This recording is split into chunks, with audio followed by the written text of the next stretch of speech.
bismillah ويقللكم alla da an kun qallo gonni في أعينهم kafirun ga ya ga ngure ina ni ga ina saga ga alla ga nan ko hana gamni ya ga ngure yo wurnu bi arakanya man sabra liyaqdi allah amran kuda alla ndakiti hiya كان kempi wonyana wanyam boyinde وترجع kebla hinin su sagane إلى kata الله allah taala ya okay mo ko annahi be la murbani awa sabunda war kuna ne kan kunga agana ne ko me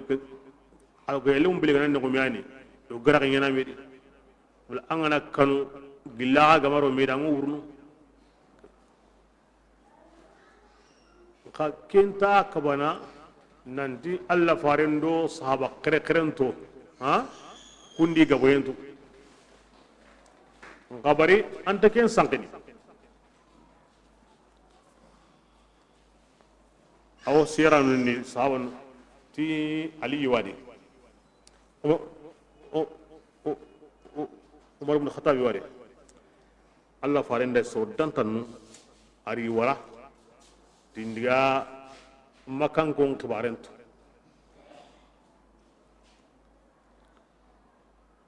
indiga igediga re amanu hilikida iri diga iri eti qamoni aywa eti makanko yorni ina qamo a eti jaman gaben ni hankangi di itti manteni yo kengi ma diga lewe gande tirni taw ko ni halle iri siti ni baga mo i jaman gaben ni hankangi di i mo sonteni ima sektira kandi iri ni allah sallallahu alaihi wasallam allah ra kentu indi honsu ya ati kamoni isa kendi gambani yari jaman gabenni hangangi di imo soronten ati kotasu ina nyugo moni me yigana eti kotasu nyugo mu tammi wala nyugo mu kabbi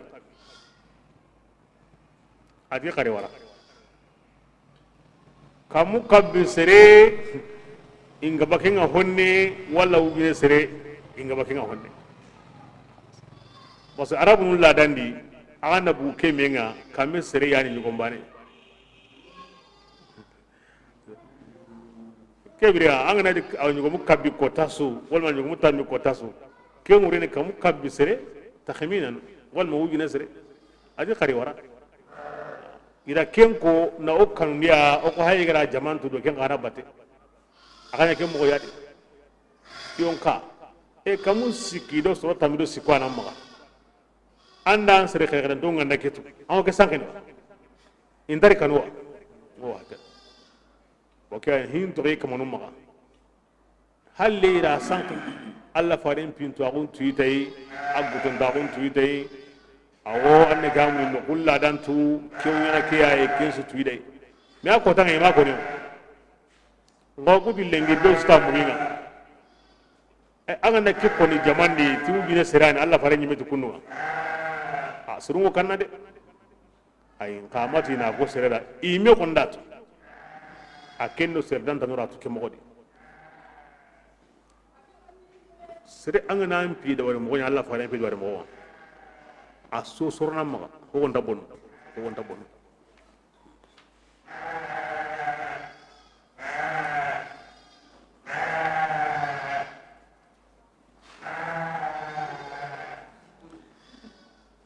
an kanda kanu yen sank jamane ni ama siban gore ni de na kanu yen sank ama siban gore ni de beso kana barantu hangan gore ni di golli buri nyangani hokka fi golli burenga kunyam balago ni fam balago kuya masibango kwani masima lingi dunat masiban sankina loge aso ko mo namu yama e mpana nako amuginga kemme masibawo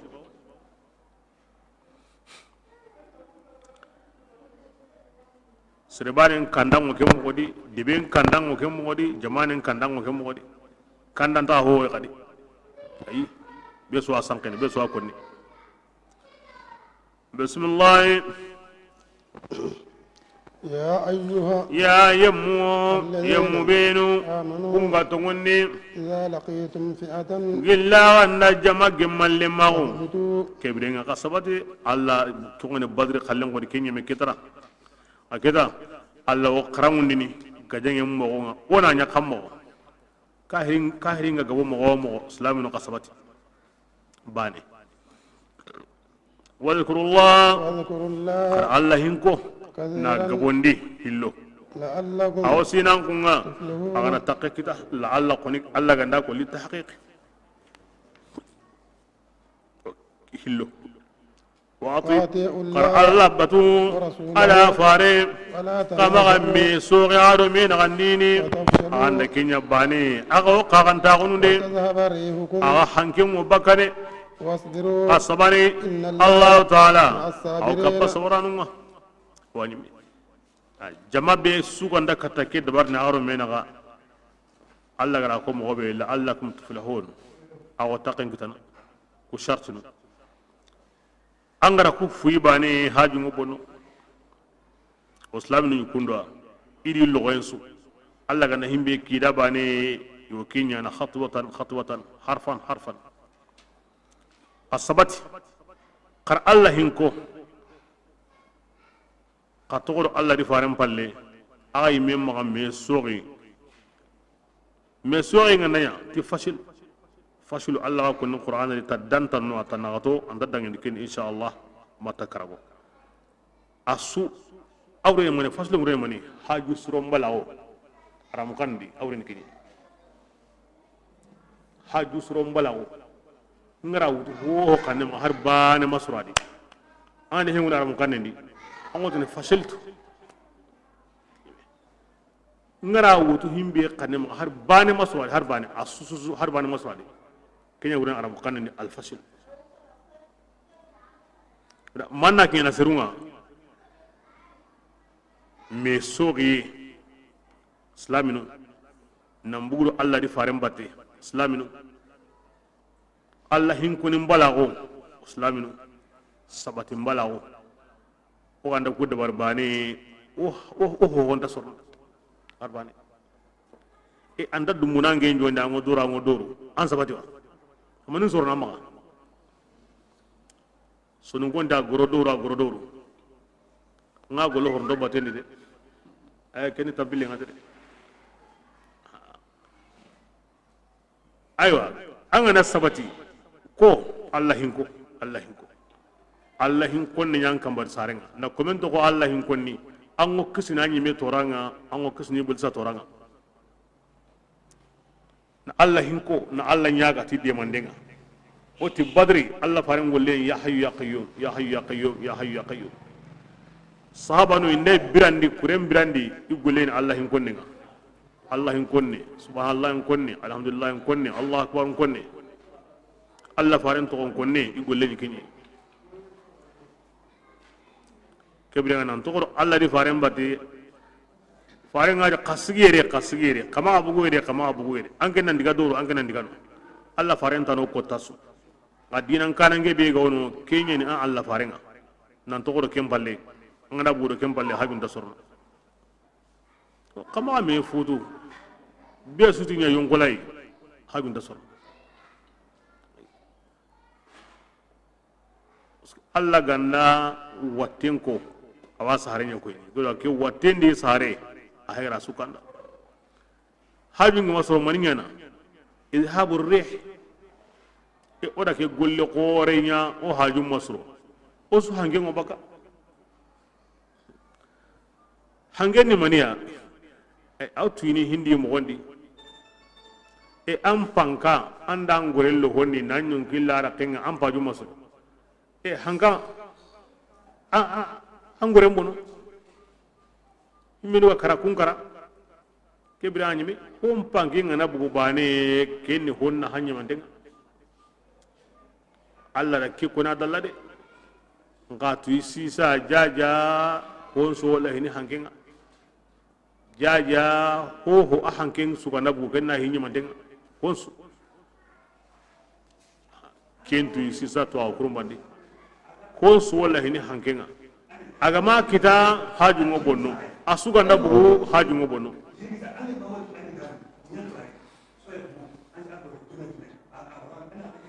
hakem wadi bismillah ولا تكونوا يا سيدي أن كنا مغنيا الذين ويم مغمي خرجوا إيقابو إيكانوني من ديارهم إيقابو إيكانوني بطرا أيوة ماني سابدا دندراغو ورئاء الناس أردو كوينتاغو سرونغا كويكو مكانكو أنكوندو كمبو يمين مغنيا باني ويصدون إن يكودا إنا سرون كبا رولو الله دينان كلني الله تعالى بورين كتانا يني تهونغا يغوكين قلني إدي قلن دي دباري أو الله تهون بورين كتين نغني كين يساوني ما پروكتو دي مكان كمبو كمو يادي diga min jope mani on diga ona hawande nyano na buren kisindi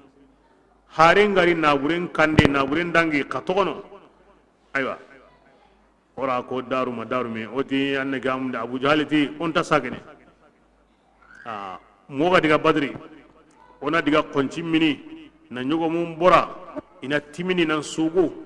kebrenga arabun ngo kabare muku kebrenga iwo kanoi o to ngolunguno ira honsunya qabla nyugo nun sage quraishi be ganda la muru yo jaman sagandini mogo kutunga sagate digan kanne be kara ka kan ta kun kiningi ngyankan asuna ken kun ngyanto sagen dungete ati ay ondika du ko entaru aro dundurawo nganya kamo agara himbe ko nanya kundu nyede ngamanya kella muriyen koni kamma anya ala hisabihi abwa kontendi amaka hayri abwa maka na'am ira konci mini kallen konci kunda kemini itimindi sugu ngamani timinde mani sogo son kanu a kallen na yankin ko danga wo son kan gallen ta ko ni kebirenga ken timinde do ken suge a kenya ni yade burande be ganya ikunyi me ambure ikunyi me kanne nyambure islamin umma aro malika umma na anya ke modi wallahu muhitun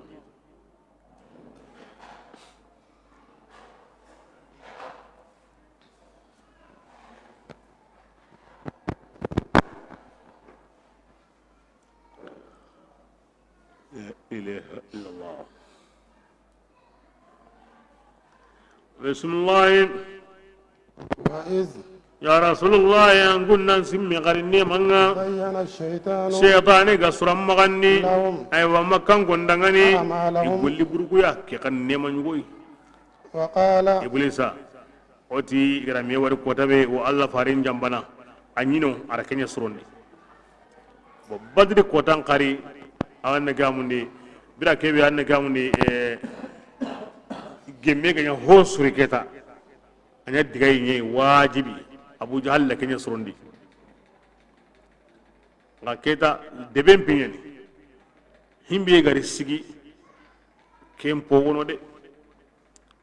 oku qurashinu konna ko ngoro bani bakri naga kinana kunyen aywa intallatu o debenga gajanga bodo menaga o ganda bu o suke mo gadi kunu honu ga matoyre indamu go ton tayre imari deben goro de kebrenga ke ka gare sigi ke kan tongi himbe galle abu jahal kada o sun diga sere ma toyre be so limide aywa ke kan tongi de kuno konnu nye on talat indamu go to su diga inar de beliga ke ebuli sabane ari mane ari golle ñu go dabar yere xari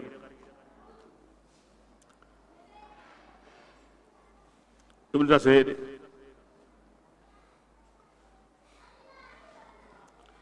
bismillah anya suraqata ya ibn maliki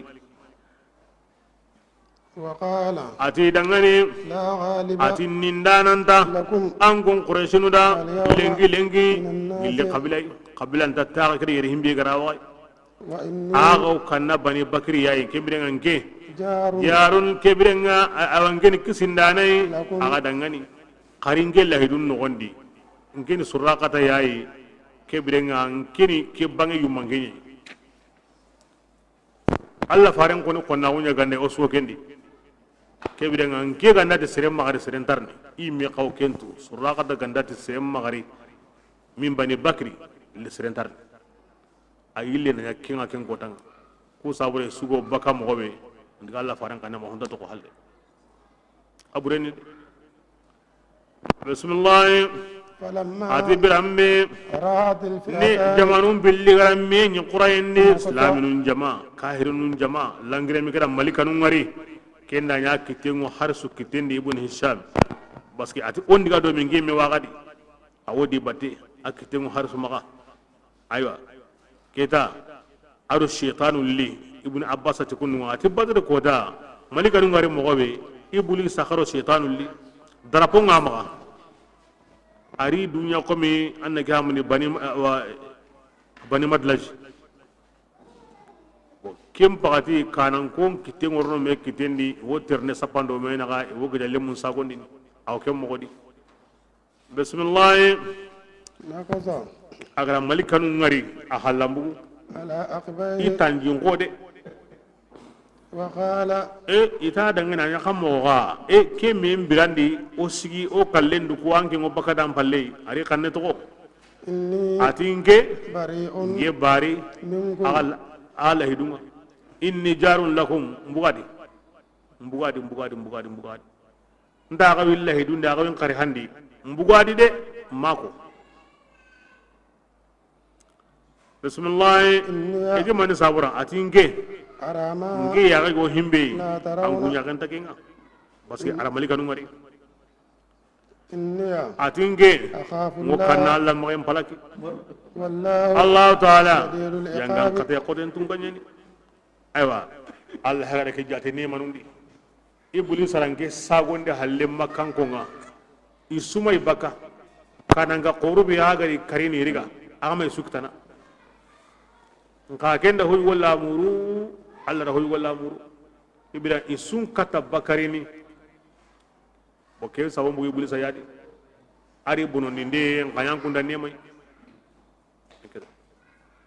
Allah bare Allah far sallallahu alaihi wasallam hadini min ke dina ke ga deme ti yugu burenga e ko bonda iblis ay badri ko da demande nyugonya na sabo mo iblis ati min ke dina ke ga deme ti yugu burenga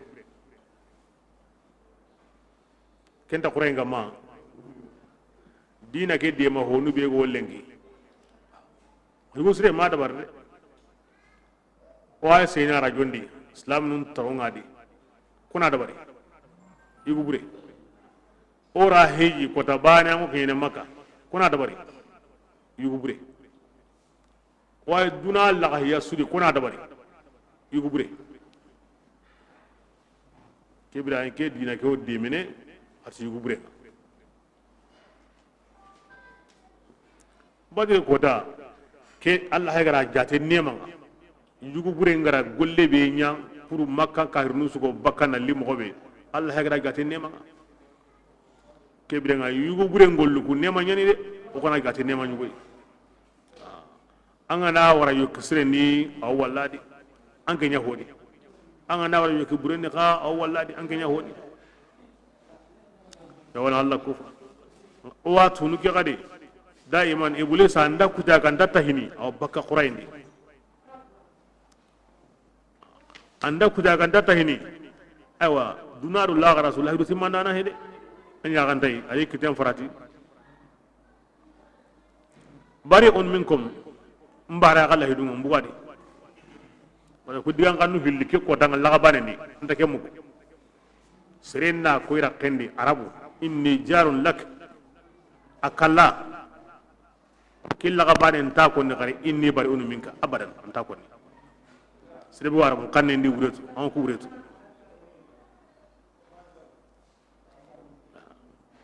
nanti ngira lahidu mutagara aga wen qari hanno gondi ngaga kisindi ni sirenna ken ko nan tan ndimbara gai ken ko tan arab takem ande ke muka bada hore ngandam to iblis hagara kundi gamu hilli sukon na ko lahidu tay hari jahannama hari ana kenya koni wala talumuni walumu anfusakum kama ingira gide ayan warna koni kan karaga ma jiragi ibra sirema to kude iblis halle de anya kan tay an anda golli bure nya bani an woni misi be so kento sondon so katan so no mimla ga bono so no me ga kana bono honne na yan so no ma bono an anda golli bure nya bani an woni misi gillino awa ko inanga ti iran kita ibuga ngure anyi sagonga rasrema to kida halle ngasono mi ngana bono bane kum mo ndam munta kanya nanga kari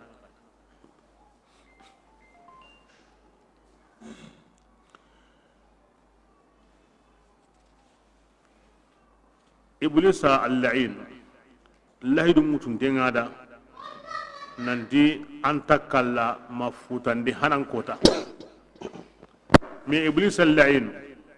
awatu qahana Allah far sallallahu alaihi wasallam Allah faran kibari Allah maga min al-mustasniyat kenta qaidan kamade ay o ken qat Allah tin tankalli ati Allah ngamunda magan kari Allah tin tankalli nga kata futani hanan kota nga watu ga Allah faran pi Allah maga kenta ladan dide kenta lahidu di kenta sharti awatu ken sharti igama sigido Allah farem batte nan ka hu akonu kurain kama koy ke mo awatu iganda kenya malika num bay gari mo we lahidu ndano de kena ga akhafu Allah amakan Allah ite Allah ni de ay akanwa nan dan ga mo lahidu be ga wono inda kenya gurje de iblis kanu himbe wuri akon den iblis be da Allah maganan din tankali make koda mi akana wure nan dinga na sigi ndo Allah fare birabane lahiru ke ogilli ke birama seren kanu Allah fare so riya ngade ngoro Allah fare so riya ngade bismillah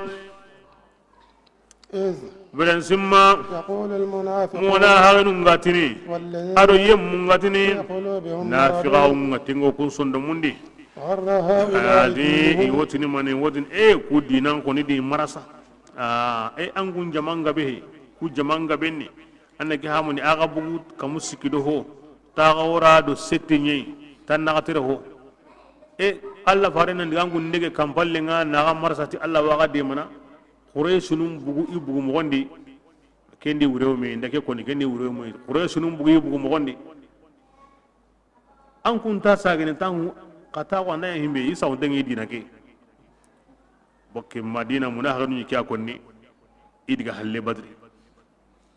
Allah ti qasim mi kan nema nyugo isonu mellahu ndengeni de Allah di jabi bismillah ati yemmembe agari hinum be sinni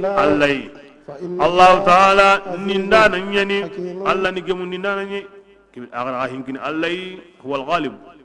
anya kamo aga dina ke be aga samu denga way ke bi marsande de at-tawakkul adu al-ghurur intabana aga sagaya aga siri hayga diga aga siri di aro quraishin gaben sitin deli nalitay ni sitin nalitay madin ta nyere quraishi asukananke ida gore gore nyatu wana kini nandiga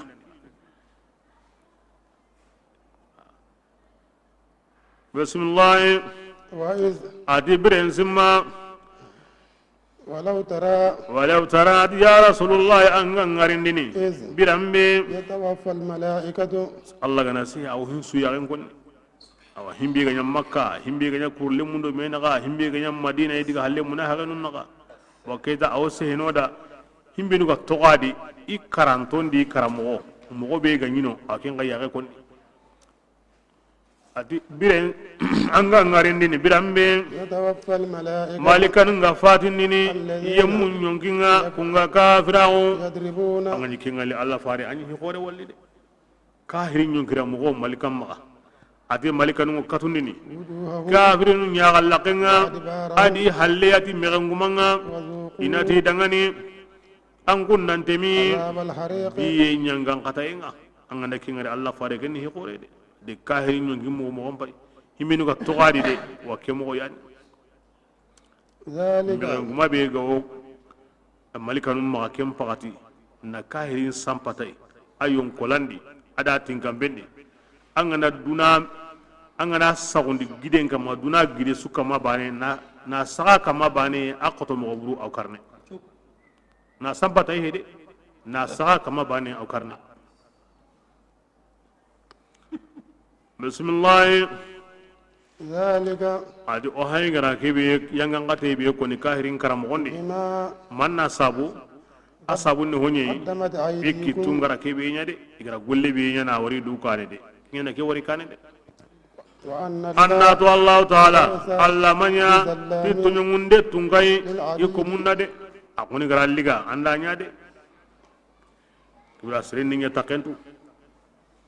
bismillah كدعب آل فرعون ati naam e ansiru ku qurayshinu ijjuku bure Allah fare ana qomi fir'auna dun konun juku bure nya والذين ado yemmun juku bure qablihim imenu ga dangi hari fir'auna kane kafaru ambu temura kahiri so ambana ati kafirun kafirago بآيات ti Allah ayanunga فأخذهم Allah ri الله suriga بذنوبهم. ti junubunga إن الله Allah taala قوي semben tunganyeni شديد العقاب yangan kata yakoten tunganyeni kibirenga andati o himbe nyana asembe ngadi de Allah ke mo yadi kahirin sumbana bismillah ذلك gabirenga annatu ikafiragun awa kafir nuku yangan kata ke sabunga أن الله annatu nante Allah لم يكن Allah manya مغيرا illandi ndanai نعمة nema o nema ya أنعمها agara ke nema على قوم awasere sukama حتى ma kun يعينوا nema yemmu imme ganda honyilla أنفسهم himbe gati yimme وأن in Allah الله nada anna to Allah taala سميع awa digamu mukana nyeni عليم gollun to anan nyende aw ke mogodi wato kahir nu nyangan katana Allah subhanahu wa taala aw nema ngindi ko menga tidu kundunga sabu so he ganda illa na bada manyi me ganda mo gonyilla Allah no kharamu ni nade Allah ga nagara nema nyanda ay angara kitana to ko mo hobedi khusre anga mo ka hay ma hobugay de anga na hobugay Allah ti wa illa na de iwa kinanga na yi sabu he kay da bo sinanga na yi sabu he de manni ken sabunga anyi me ganda mo gonyilla mo sri yilla entali Allah na de anna mo bure nyilla ken Allah da Allah ga suranda nan to mo sri bedi anga ma hokka hokka ma hobugay de anga na hobugay ati wa yilla na de ama mo ndanga de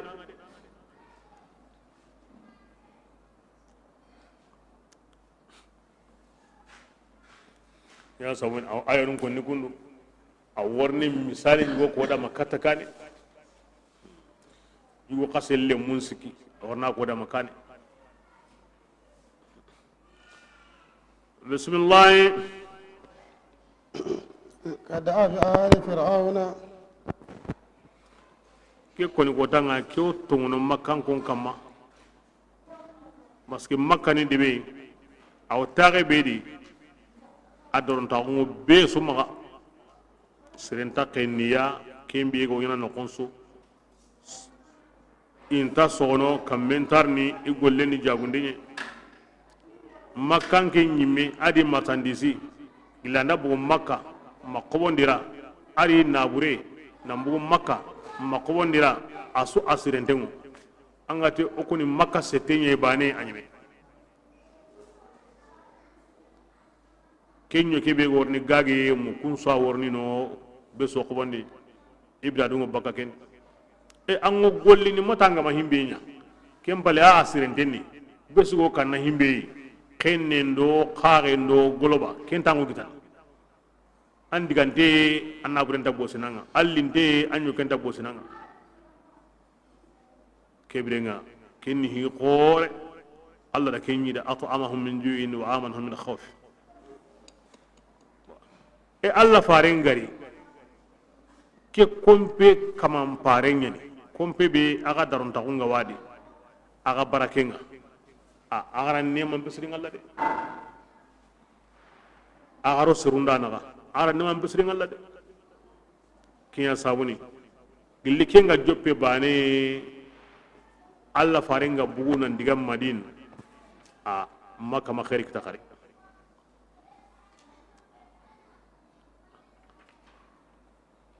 ora ko ken goda ori sumama ti nambu ke ko ni jabane ndirini ilu jabane darne kendi me faren ni sawanu ngom makka inda quraishin ko ware mu iri ido gore ngorndi ga ko wondi wala kanuna bosiya ido yo ku ngorni yo abosiniya qabla nu ya gelliya be suri maga na hobugi maranga na hobugi munyenga itoko kundunga dulle limmakka jintak tena mini yiganden tan migo jiba motinte yigana migo kin Allah farenga marina khari hakaza aqsan ngurna mi manna kiniya Allah gran nema be nyida ima kufa bismillah كداب آل فرعون أتي يا رسول الله أنصركم مكة كنا قوم فرعون دون كونون جكو برينيا أرو يم بينو إيغات وكونغا فرعون كان إسوغاران كدو تي كما ينونا ودي سكمان دم پلقي تي جنوبونا وأغرقنا آل فرعون دون كونون بي غني ورقم توني نجيني وكل أدي يوم تو سوغارا هارون غاران كدو إسوكمان دنيا إسنات نيونداني Allah ganda bonoyin kona ana khoron timani azulub golle bure nga nyamo mo atto nyen titu nyamunde anda ko toro anyime amma golle bure nya hina nambara ka walla ma nyime holo ya gara atoran kita gillid nari yede ya sawra anda ko Allah garu ana kambe ni maniya to nyamunde وكل كانوا ظالمين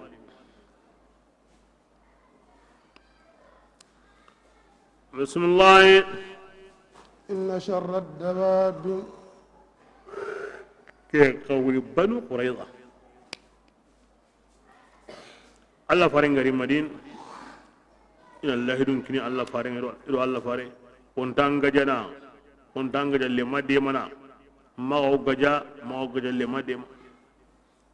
ida gella hiru guruja ida quraishi dema ti gajanyo kinga bitendi aw mu wala yo jalla fare o khataw ya o mungwa on sagella hidunga isaga qari ido kahinu illa kapanu ida men gollondi awal hazab ti worni ka kafirnu na Allah farenga jamadi zawr Allah yim ma ngutul kuma garam ma ngutul be gini ki qabla bure makka sobake aw kemen gini khane kuni makka qabla burunga ku kani madina qabla burunga inna sharra dawab alidaban suhburinga Allah ta'ala nindini kenni yemunye inga kafirawo ado kunyemmu وهم لا يؤمنون iganta tongondini kinyam bonda dusu anya kahiriya wa antar ni islamiya ka kom bani qurayza ati kubrenni de ko am bonda daban suya alladhina atukun yamunya حتى anda awal angel lahjul lemago andi ku nanti tanga jena intan anga jangana de mana ثم ينقل kemballe o kurjandini ila hidunga tawta aganda utu tahana tahila وهم أتقوا يمو لا يتقون إن تكن الله إله دغرجين دي فإما تثقفنهم كبرين نيكيتن كونان دكو كمانو يا رسول الله يا أن كل الله دغرجانو كدا في الحرب غجان إني وشرد من أن يمن سانقي تيا خلفهم هم بيغو يهلي أو سينوكونا نواجي كي خوني كونتا بروندكي bani qurayza anga ni kita Allah fare yemmen sankitiya himbenu gawi halle yani siru benu go worni kahuma me an konna kun kanne maka hoy wonya bane quraizai inda kengari iwo kanna na nya jamai an ken konna kun kanne maka manna ku kita kundu ila Allah ni yakin Allah farenga na gurga ba ja anda leri anta ken sangeri koy ke okumi nyanguna na menya kembira okun ta kanya nakade min fashar bihum min khalfa hoy wonyiya kahirin darik ka hokarin nan di ona Allah farella hinun gurja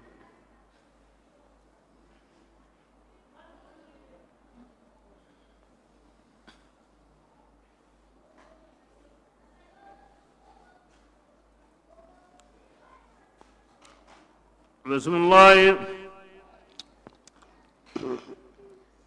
وإما تخافن كبرنا ايوا وصواتو كاهرين والله دون تاي الله قال له تيم من دوما هر اودو كاهرين نغا كبرنا اونتو والله دون كما هر كاهرين نا غرو جوا بوكي هاجي سو يا ورن اسلامي اي او كان كان كيتن كوني بسم الله وإما تخافن قل يا سلامنو غندكنو من قوم يعني انا سومي قل سريا خيانة جنبنا فانبذ agan kusaga serindi katiya على سواء anna kamun illa hidunga agari sunanya bani ibra kiamu ni naga ma ken kitenga inna allah baza allah taala anta jamban dum munda de kibrenga angana somi aha aganda somi nan dillahi du be ga odo ke tare naga ila allah dum gurja ida ku dema bitendi o konnu nyeni mi kahiya bitendi o konnu nyeni mi kahunte ngo ya mun mo go dabari ke aganda somi kendi bane qari allah dum sirkatiya ko ngena kamo haren nan ngiri nan diga kida aywa ti olla ko lahidu be gani oro me naga ti o ku bugadi o kenya kinga ina gara mo surondi anaya mo be kama kati ora tunanti Allah dum bondi ken ono mo surondi dugude ay an kun kallen ko ni kallen ta ko ni daiman irina ko aslam Allah dum kini ira gurja iqati Allah tillahu nani iyana bondi angana somali nan tara bondi bane akara awam wallahi dum dikoy ken antar na ko ni kari nanti anda Allah dum bondi Allah farani ke mo sallallahu alaihi wasallam anda somi nanti tagai be lahirun guruja aw harun kinanga aw lahiru be gani oro me na gambuga diko bismillah ولا تحسبن الذين يا رسول الله ما يمونغي كفروا كونغا كافرون nanti wogo hirni de Allah faram butte mura kentanya إنهم anna tukahirinu لا يعجزون into ko kanyana abadan into kanyana abadan yo la ni no gondi yo kamure wo munyen kamma ino hankanya negulu kon ko Allah faram butte mura aha himbe nu gama karalenki o gara himbe wo ganyani de imo ko hiri de inda sagena ngaja o sagena ni diama bismillah وأعدوا ina ما islaminu karahum mosronni لهم kafirin dangani استطاعوا a kengana akatu dangan kampanga من gilli قوة sembe o sembe kala ke dabar islaminu o ke ga jongo ina kai kara mo sronni kafirin kanne ma de ango ho ho nyana kafiri gemme kanne ma ken dabari bismillah من رباط الخيل ado si tianga ترهبون عدو aga الله alla qonnun kanunini tikenga ada imme qonnu ado وآخرين qonnu tananu من دونهم kundo kuntabana La kunni ta'lamuhum. yahudiya nunga aru munahaganu ke koni ida an kunta konne sutu de ألا Allah taala يعلمهم. awa sutu gangu goni himbe kallengan kebeya kada ga mo surondi angaro ho hoya konne ngi mum wondi ken dabari anna sin siti na mo surondi iti Allah fare ke sembe ni maniya Allah ga ti kada ga mo surondi gilli sembe nga tikeni mani ay met aramu adi telende karaga mo sorondi ti telende gajallanga aganta sorno himbe halle aron hango himbe ago bate bundi ni kenni telende ni kitilungoy yo kenga be ngamaga ante gendali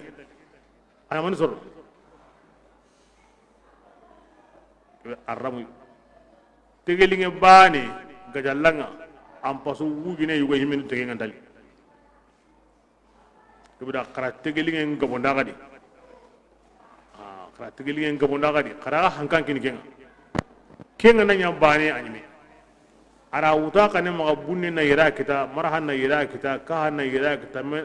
anda wutu no kobe kana awra tutino kebirenga kenga na gaba gari bani anyo golden so anna hawo kenye mo wasri na biroju do ne bi tegelu biroju do ne bi biroju aywa woti ti elite ke nyane hanganga de diga ti pando ro awai ho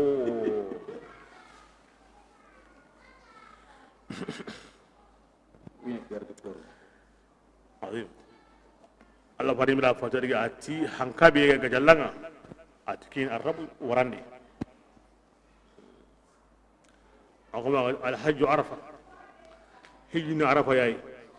parce que ku tempo ho ga nan sori mo way be kinga nan sori awro hari mildun tammi hari sikon bane o hijun dandade o ga jallanga o kemmo godi tele nde ngoni ga nan futa arbana damma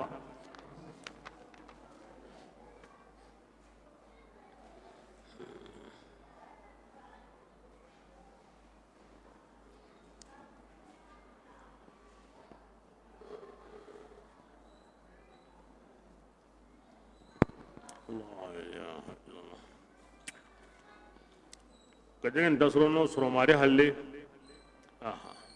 yugon palle nga soromari nya mo yugo nya mo anani kitina lide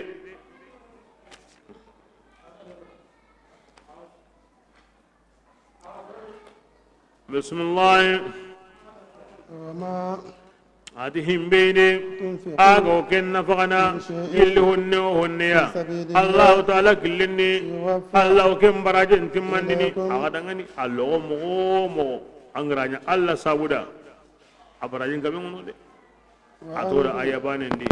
mathalul ladina yunfiquna amwalahum fi sabilillahi kamathali habatin anbatat sab'a sanabila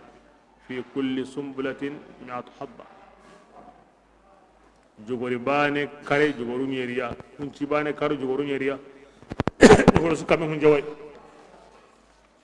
ani allo mo ani alla sabura wajidinde en komen khalas golle ke wono ni gollu na mehirni khalas yake gollun sumbana ke barajenga boke ke to ke tembe baraji bane kira tammu kita ke kallenya tanyere kinya kamunyeri ke kallenya me gabo kenga asuni golli bane ni manna nyana golli ngano khalasi ke ma hoy me kita di ba kere kallenya du ken da kun sabuda wal makabi gollenga mada tegeri mada warati mada toro Allah sabuda awati man dengin nan بسم الله ولا تظلمون وانتم انكم لا تظلمون ان تاقن نقصني دي انا خوني الله سابودا ان دان نقصني دي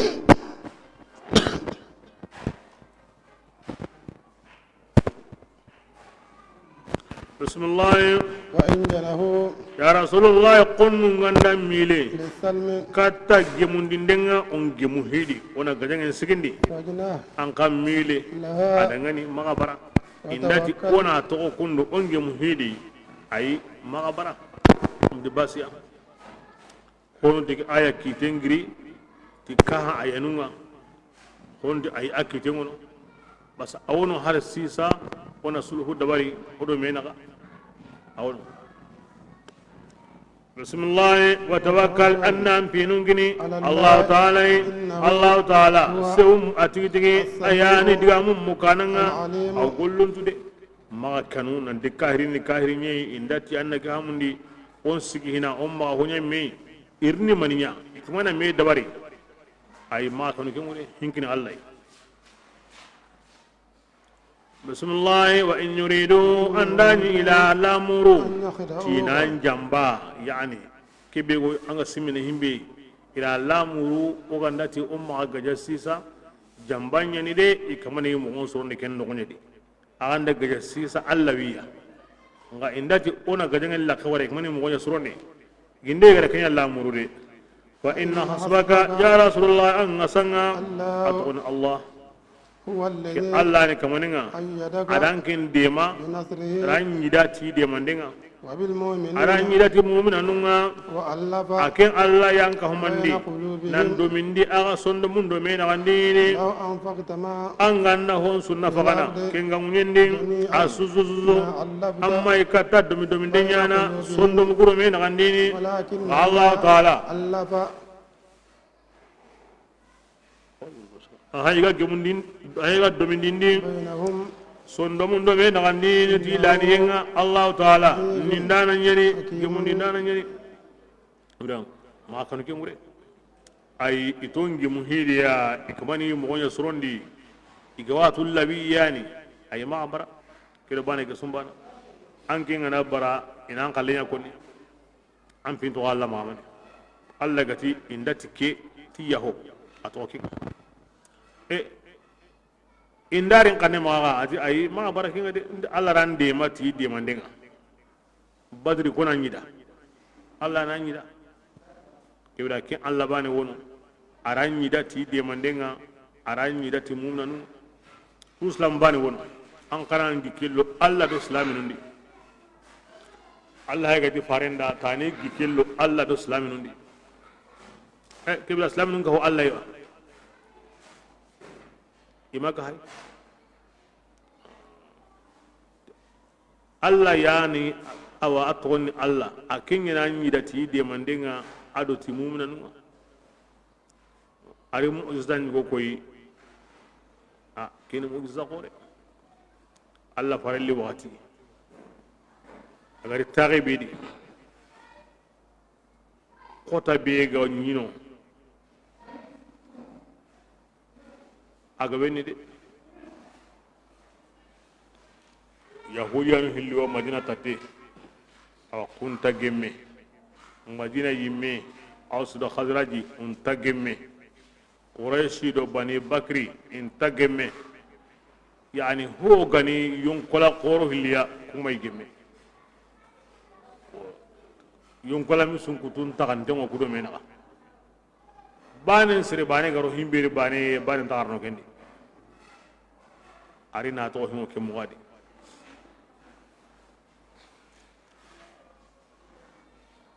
angana hongo serra ime ga watu nema nyani ati kenni nema kore ni Allah haygara kenni nema kore na kuddo mindi islami ngo kore sindi aw bani bakri di aw sran ken tubi kharaji tubi yahuyan go bani quraiza wa aro bani ki ato aro bani nadiri itubi ndengi sudi kemati kendaro kedi ngentarno ay tubi ndoko sura famu kama asi kuna ga sama usire fam kembodi aw gil Allah rasulama gun de mati himbede kena yugo mo usire golli gabe wono madin aw sran kenga nda golle yugo nya khadra jango kawtin o kana honya himbe gan kotoke kin nima kore en Allah ga wa konni nanti islam gun de mata nima kore yi sugunu medi bani nda golle yugo nya bani mutin mi khagara menya ikri sumu ke modi ya ambanu ke modi na kun domindi na kun minni hibane di ati Allah fare akko tanga haranga nangu yenna buren su dépense nan tanya ame katanya nga Allah higaranya nani gurbane marara kinga kibla kenni nema kore Allah be gara kenya ke Allah ya nan gida tide mandenga ado tukumu minan kuda ma kan ko ne jamba woni Allah gatanda indati on sigi ti ya hoton sigi mabara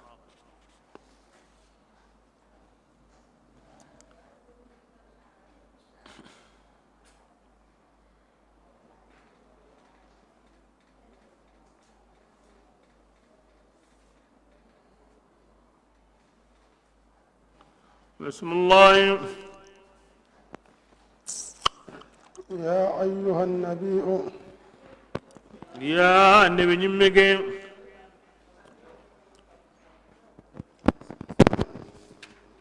حسبك أن وصى الله كنت قلت الله ومن أن غسن يم غي كنغرام باتو قل مؤمنا يا أيها النبي الله سبحانه وتعالى يمنا هيغرك يقول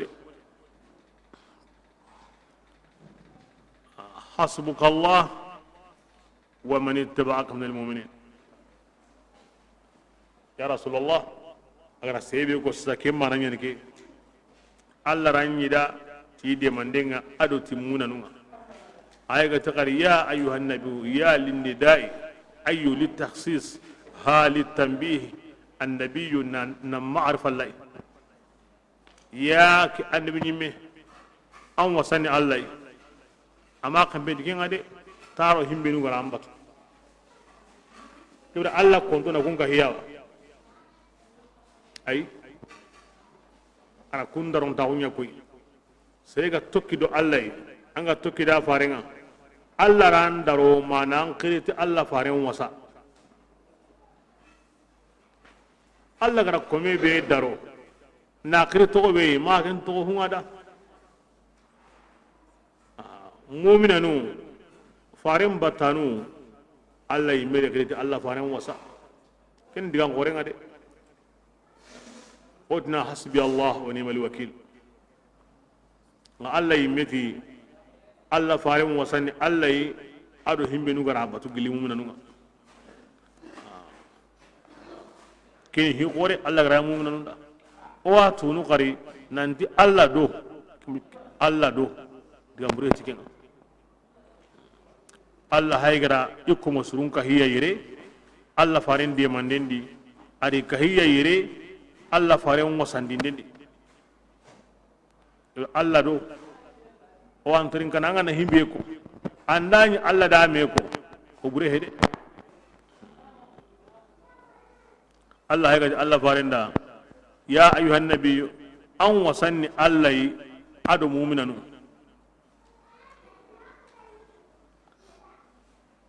sere ganda ko nanti ngegi kenni Allah do islaminu a ken kamane wamba ka islama gondi yo Allah hay gara kin kuni Allah faran yimada tangi kenni Allah do islaminu anga ken koni woni walla ken bono ngi kenni Allah do islaminu ay tanda diga mbure koni Allah hay gara ken ko farenda tagi kenni Allah do mu'minanun kappe Allah faran gi ka gondi ken dinga Allah yoyo ay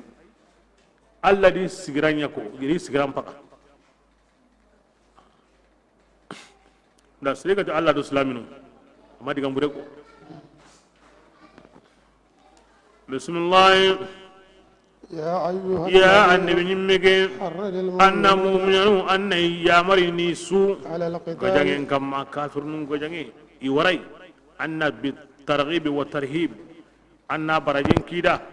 adunan kalle Allah garan kalle na agamanya masiba bega wadi dunadi lagaradi kenki da Allah fare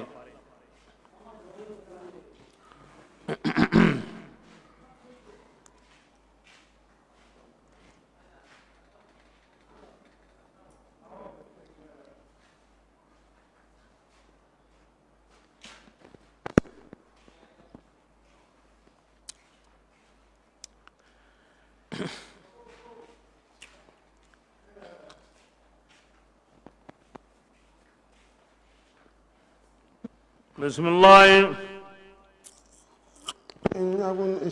كبدنا أكون وانغا توني الإسلام نو تامبيلين دني أنكون إسلامي نيم كون غني صبر يمويا كون وقلب دني كمو هلي كاهريا وإن تكن مئة kame gandani ankum mu'minanu de يغلبوا iwaqalebundini awujine kahiriya min alladhina gilliyamunga kunga kafirawo بأنهم nasabunya kafirinugo serunyani لا يفقهون inta famini ألا jongure ni kamun pilli na wujine daga woni tampille na kamu hilli imagawru kame wujine in sabati bo hin joppe ke mogodi ko be suwadu islama o ke jillo islama ko la mendi honne a joppe kundo aketa jamanga bo asu yugo wadi kebirenga ara hobu ke a kew qarne be kenta gollina kadi alana atingal awasisa kundo خفف الله allah ranne undindenya baka ga ma islamino وعلم bas allah ratu gille ki gama ke أن ضعفا nan dillahun dongo agadi lahuye ngagadi nan de awana usuru awa kennan sigi a ala to kella huye ngagadi bismillah وإن تكن مئة kebda mannano kamendani منكم gille an gon islaminu ya kun sabarin dengani kun kon wakele mundini awa kamu hilliya yani tagandi abu usuru tagani tamuni nyani abu kenga ari tagandi وإن يكن ألف gelle wuginen dani منكم an gon islaminu de kun wonnindini wujunu hilliya ka allah dunga tagandi nan sigi tagandi kane والله allah taala الصابرين aw kabba sabaranu daiman sabare nyani de haranga na munyen paga islamiya kahiri ngana ya honni maaga sabare ade shartin sabare ni na sabari har wucinne ibda haju musorno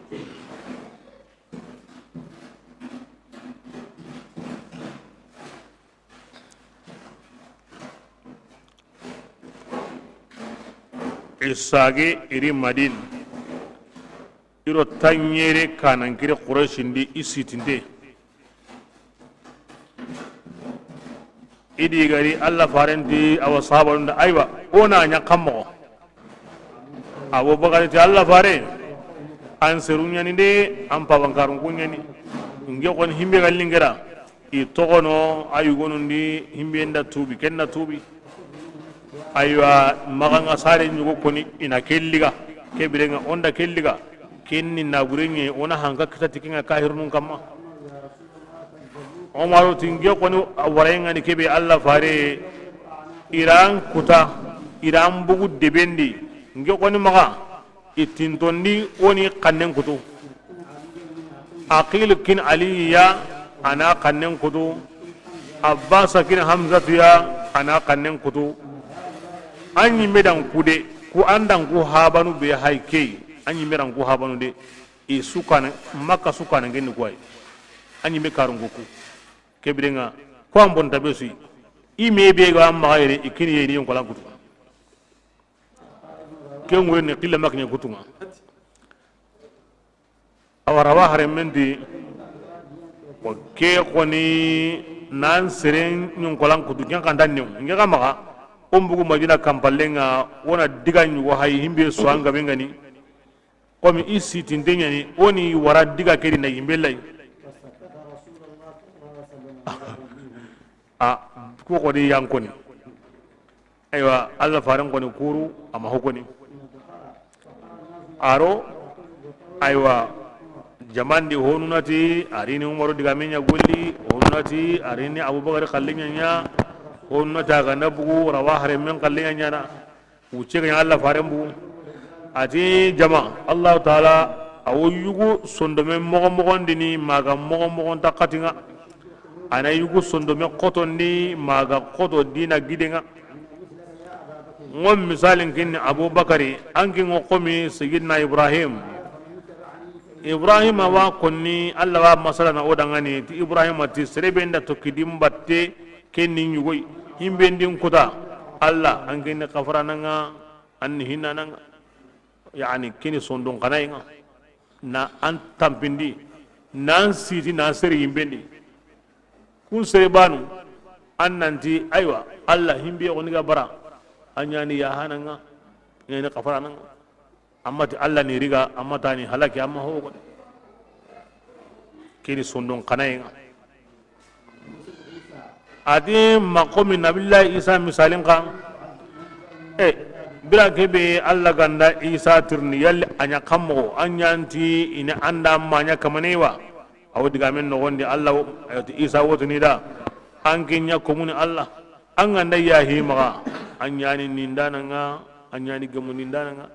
kembali da isa torore na riga na hosunye mi sigiti wakalli alla da kisindi nanti alla da kun sere banu hindi an ganda anya komuni an ganda yahi maga anyani nindana nga mo kene sondon kana nga ad umaru an ga misale an ko min billahi nuhu nu kallenga kuja ganda tahini ari serullanga de atin kama maga ka tagana to ngunyen di kahiri gani ngunyen kahiri asuhalaki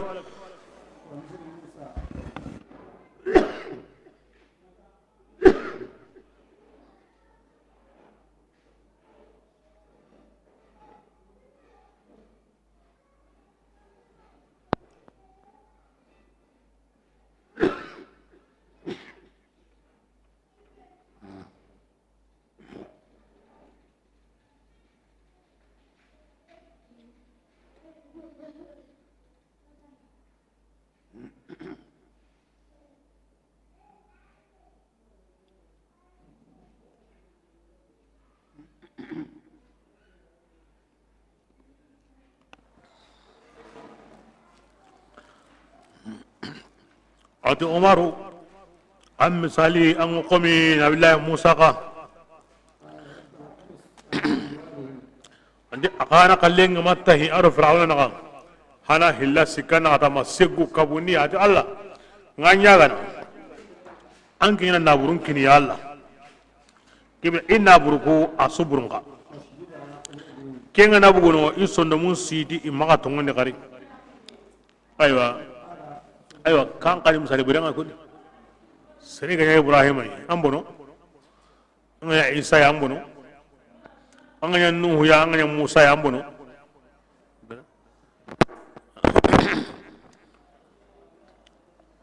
kempalle allah wala ati kebirenga jama lengi korinto nya na gai har banen ta ma kebirenga sere ma progoto agai mamma nga sade wal maana ayun kulan kutu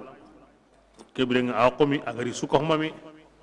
amari gandi ona karibane amari gandi ona gorem bane kini amma ga diga tambon tare de ina gorem gondi na kini mara ayun kulan kutu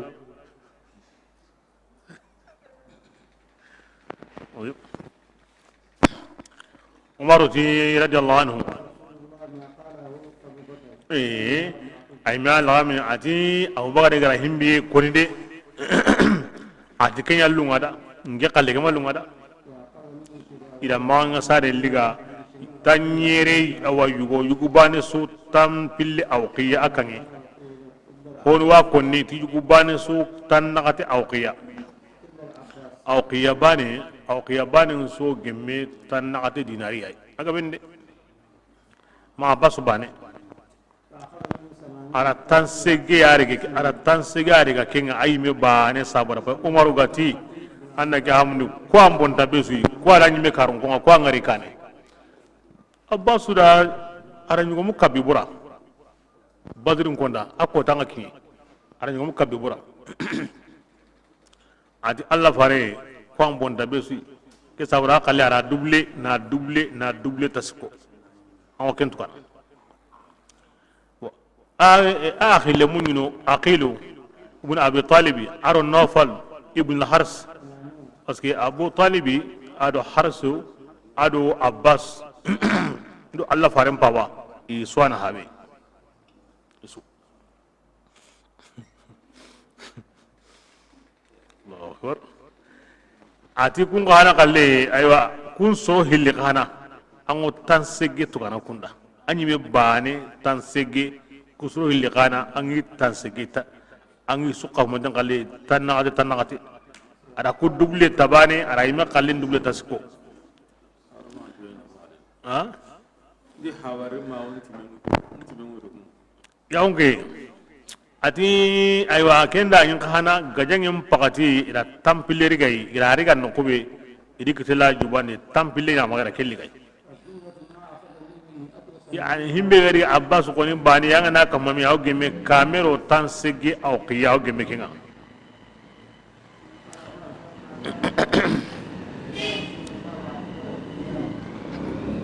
umarwa masalana ade bira kebe ogara awa guri de kenya ay akumbani yani ay lankara ati ngiri alla faram bangi ndanya alla faranda abubakari wowunu nda alla fare aywa karaga wuyi men kinda anda nyugo nga ndanyi wuhi nawu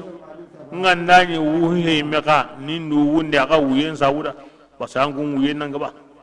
abubakar radiyallahu anhu kana bakkaa awuyen yanga bonta ma wuyen nyigara ya ganjin killem bunde akan kambarandi abubakar siddiq radiyallahu anhu ani wunu ma wuyen nyigara ya ganjin killem bunde akan kambarandi man sabuda anda simme lagarampinga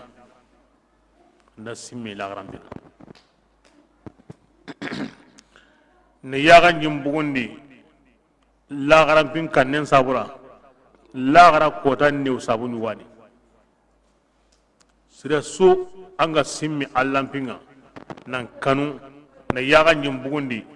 lagara kota aw new yokori yananda honunda kende wuhi me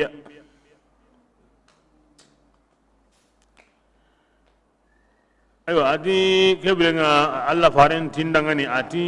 ogo wunu kebe yade umaru atanya ogara himberi ga serukui asabuda de ira yangan kataye ira koinga antintin don ke yite ati yite keme galla to alla faren ade ati yangan kataye li nalli atinto hare dina odo ke yite ya na sabunya o gara golle be nya o me yang kabana nya alla kapem balle halake nyirni umarullah danyani an gaba di himbe galla kenda de hinga nako akem pakarla agara rigawo agama rigawo aya ngorni nan gemuti akem pakarla nya kinna ken kana khususiyan sahaba nun di jamansu Allah da kenya kenda himbe gande galla kenda a golli tayo a ma golli tayo an gabari ayan wurni na kalle ka sabatindi aw ke modi o ta masro na'am nga qaida nyugono ti komos ti sere surum posre kinni komotin don po burenga aw kenya maka aw anaken babu ya kama kembal Allah fare ma golle nyama himbe ga digada ara jirage man sabuda ay wanna gamundi Allah fare tarni tokono Allah fare mbugo halle hin worni kin himbe Allah ay kuma kunya qarangundi dinan kanan go be ga worni Allah fare palle ni qarangundi hankan da bari mo srenga nanti maganga sai ntakabana lige kahiringa hina manga ndakatiya iga wangarande nogondi kem pakati angodni qaraguren kini nani amaya kundunga hina ay magadu inya islami iga para sagalinga aga gaja kini magadu ke bal hingu nyana guren bika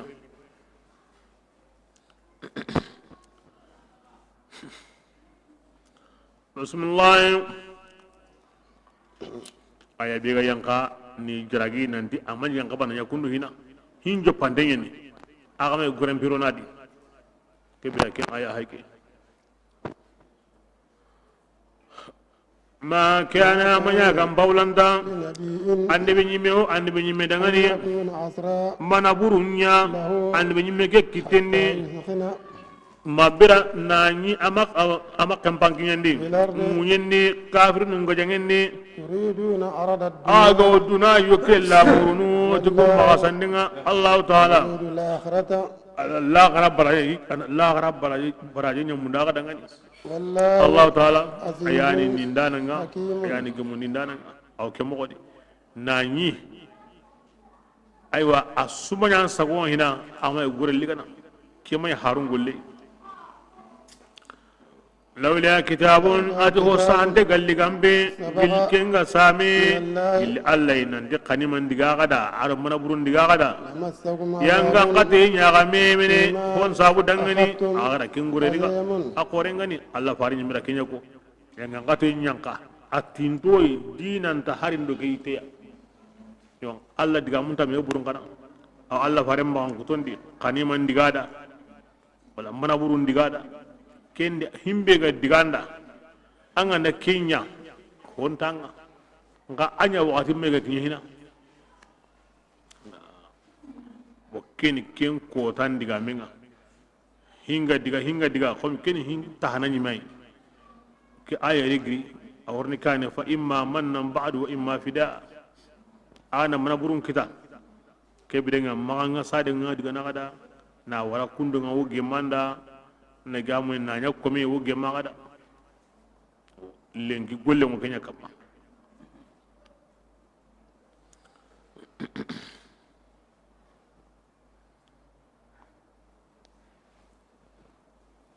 ibra kenina alla faren jiragi himbe ga ngam paulanta ara ken tokono na senundi amma kemmenya kem balle himbe kini waray no guri hala kala jure Omar kalenya ni galli alla da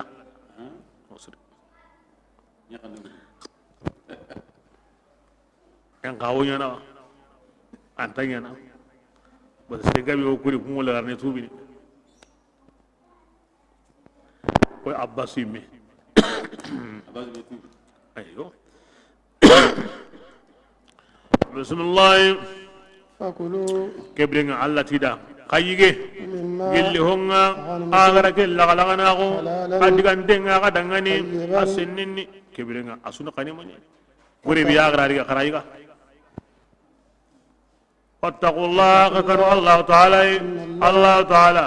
ghafara nanyani wa hinna nanyani يا أيها النبي aw sagani katiya kadi nabi nyimeke قل ini ira haranya wara ikara go masawa iro gorgo wara kedi di warawa gore ni hugabe jubandi jubandu naam hono ka kya aya ngorni ho ganta himminu ma yalli oni wara kam wa di qari wara alla ni kinaga lenki inna bararini tay alla be gadi kinaga lenki ko mane ga ayi kitana naam ke he worni kataka ay kana annabi nyimme قل an watini yan mun dangani iga waka kitinni limana burunga kenki da hono akarna min al-asra min al-asara aw min al-asra mana buru be ga ma Allah fara kida kini digami aw jonko ni kata sere diga to benu ga ma sita tanyere ke sira kida يعلم الله خيرا Allah ganda tungunde bangandi في قلوبكم aga sondo mundi nanti qurey ngadi yu'tikum khaira alla warni hokin aga kengam pasangunda gilli honga igara kelliga billahi kinkida gure ma kuma liga gaide hono kallen gabona ngabo yimme ngatungunde serebe gandanya tungunda ne agadi alla warni ho wara batendi no kinanga am pasulle ngi hori gante ke kinkida ويغفر لكم أنا غفر أغدغني الله تعالى غفر أنني أو هنا نني يا الله سرني الله فارم كنول لغانتنو نكمي دغا مكيدا كان كرنه ونياتي مغو نيده كم بالله كومي رغانتي كيدغا من تكون نكوندو تاكيدا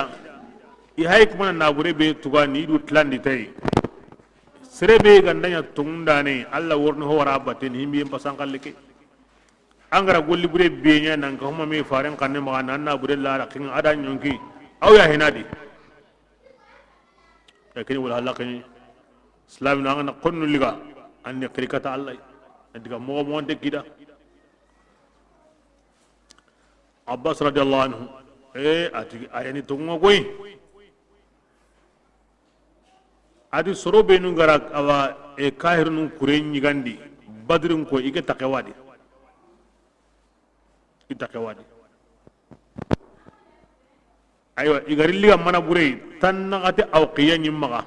ira bosinga nda alla faren se halle ma ko kendi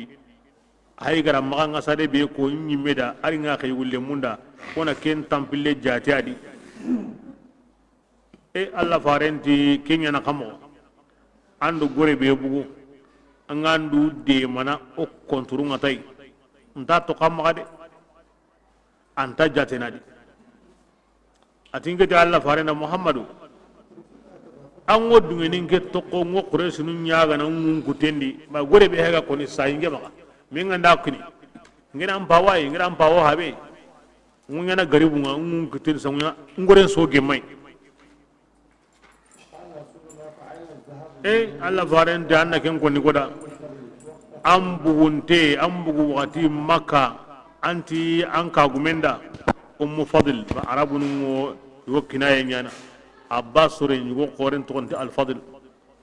wodni amada fadl wodna abbas mar abu fadl e fadli ma anka gume wurondi angara himbe kine ga anganya kinne wurondi anti annake hamundi keriga o diga nan no kobe kumbanin tatu awonyana mogobe aywa hinga ndanya mogodi himbe tigande ga yani nganda kara kebire ngam bay himbe kinanga anyime abdullahi qore abdullahi tugune ara fadli aga sorno da kalenke abbasutin alla farenda atin gidare me kona ke kanda atinda kininya anda kininya kenga wurondi bite sire suma ho ma buasira ma alla atanga ti alla be buasira kinyin khibari de gilli yiri abbasura shahadan koni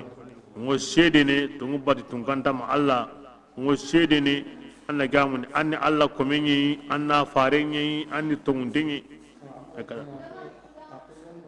Allah subhanahu wa ta'ala aw ke mogodi abbasura ke wuci sunya makka ba alla farin lindinya ni ya gemu killendi kita hinga timme kem palle وقيل على النوفل على كونغا يامر كونغا سلاما كبير عباس نيتني آية كني توني دي الله غتي أغنى سلاما الله هو كنا غين هو رابطين همبي كم بسو أتوني دي كي غور غوري إنجا كوتا كبير الله دا كم تامبيلو كمي ورابطين دي أسوجا غندانا نابورين غبيني سومغا an komendi na guren sunanya ho serebane su gawari tampille wudunu wamma awa kebrenga tampille awqiya kinga harage tampille kome banu su gawari tampille wudunu wamma kem parage nam parage de kenga buguno slama gun saburan ngara zamzam khidimanden kita anda kempe kembane maka na guren sun kiningeni aro zamzam bane ni warin wure ngo zamzam bane wutunu parce que kenni hawan kenga bo keta na guren gabo aw zamzam khanda ken kita na ken khidma den kininga alji bugunde na kini mukunga alla da ken kininga aga to himbe sa aga kafari be ko kibina ngo ken duku adi wa yaghfir lakum wallahu ghafurur rahim ngo ken duku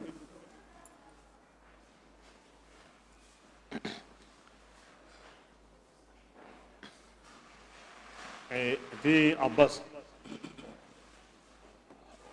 kona kanda adinga nya kinni ho ma buwa sirama Allah na iwatu Allah wonwi walakinnahum yushrikun وما كان أكثرهم يؤمنون إلا وهم مشركون iwatu Allah wono ngena haka pai kyanyi makanko muskila iwatu Allah wono ayana kamuntaga ayana ngunyentaga ayana otaga ayana warjaga aw karli aw ngarnin nga abane bo kenyi muskila Allah farat bi tungi Quran hi tongi onda karonta wundini yimben tano arjanna tano kani muskila mi Allah wono ken kullengi da honda ho kai nda kine Allah bana mu gasara tuba serenna tunan Allah wono na ma kutuno kusu sabati ndada nga amma ga bane har bane masro manga kirita ya abani ani i gollendi i togondi i magan kutondi ka palle mantay hohodi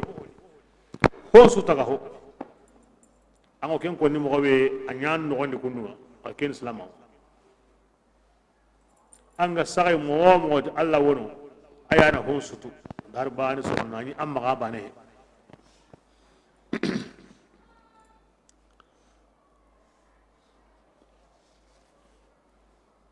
بسم الله وإن يريدوا أنغا كبير سرنيك يا آية أتي منا بروكوندا لا مورو الله فاري تينان جامبا أي ما كانوا كنا دي إدمي الله جامبنا لينكي كانوا كي الله هاي غران كي مغا هغوندي جليا الله تعالى أو تغهون تودي جموني ناني ين إتوكنو jamba go himbe maga abe gari kinanga lengi kumbani abi kinanga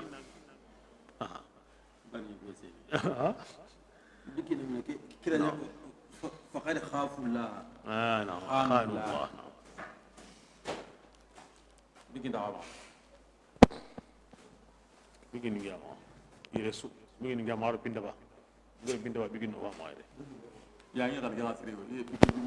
بيجي أنت بيجي نعاد دمبه أنت سه ربيني أيوة جمعنا اللي وارد يا ها أيوة أنا ورا صدق الله العظيم أيوة والله عليم حكيم وين أنت نوين أيام بيا إذا أنا كم أقول